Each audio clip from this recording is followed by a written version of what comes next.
चौकलरी लेन के आखिर में एक हवेली थी। कभी शानदार हवेली, अब लताओं से घिरी हुई और एक अजीब सन्नाटे में डूबी हुई।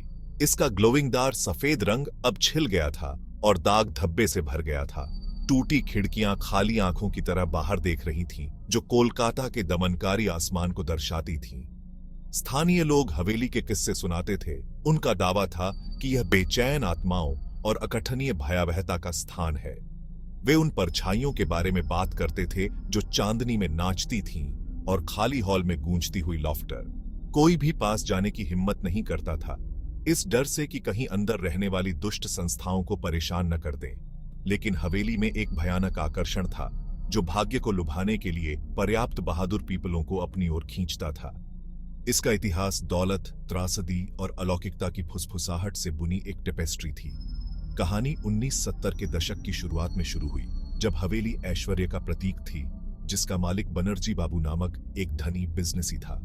बनर्जी बाबू, जो अपने तेज दिमाग और उससे भी ज्यादा तेज व्यापार कौशल के लिए जाने जाते थे, ने अपनी सफलता के चरम पर हवेली खरीदी थी। वह अपनी पत्नी और 2 छोटे बच्चों के साथ रहने चले गए।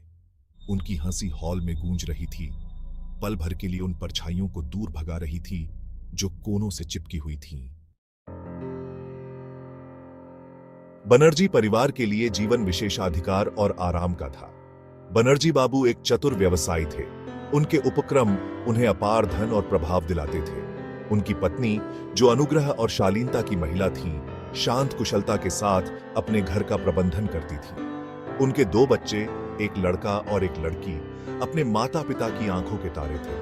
उनके दिन हंसी और उज्जवल भविष्य के प्रॉमिसेस से भरे हुए थे। हवेली अपने विशाल लॉन और भव्य आंतरिक सज्जा के साथ सामाजिक समारोहों का केंद्र बन गई। बनर्जी बाबू को मनोरंजन करना पसंद था। भव्य पार्टियों की मेजबानी करना जो शहर में चर्चा का विषय थी। हवा में संगीत, हंसी और शैंपेन के गिलासों की आवाज गूंजती रहती थी, जो उस अंधेरे को ढंक देती थी जो सतह के नीचे छिपा हुआ था। एक शाम, जैसे ही मानसून का मौसम नजदीक आया, हवेली के फाटकों पर एक अजीब महिला आ गई।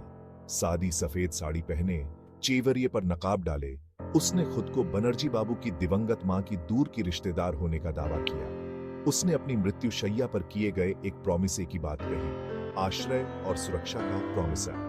Banerjee Babu, as Banerjee Babu, I feel obligated to honor my mother's dying wish. Please come in and make yourself at home. You can stay in the guest wing.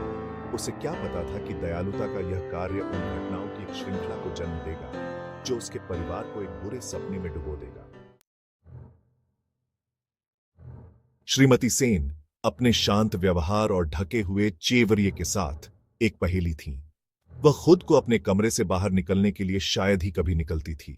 उसका भोजन अकेले ही लिया जाता था। परिवार के साथ उसकी बातचीत विनम्र मुस्कुराहट और धीमी आवाज में अभी प्रॉमिसन तक ही सीमित थी।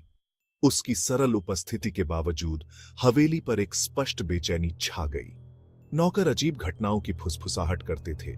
टिमटिमाती रोशनी, बेजान फुसफुसाहट और अगरबत्ती की गंध जो हवा में व्याप्त होती हुई प्रतीत होती थी।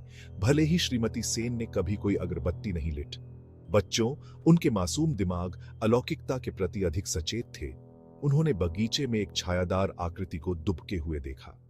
उन्होंने सफेद रंग की एक महिला के बारे में बताया, जिसका चीवरिया घूंघट से ढका हुआ था, जो उन्हें परछाइयों से देख रही थी। उसकी आंखें एक अप्राकृतिक रोशनी से चमक रही थीं। बनर्जी बाबू, एज बनर्जी बाबू, ये सिर्फ बचकानी कल्पनाएं हैं। चिंता की कोई बात नहीं है।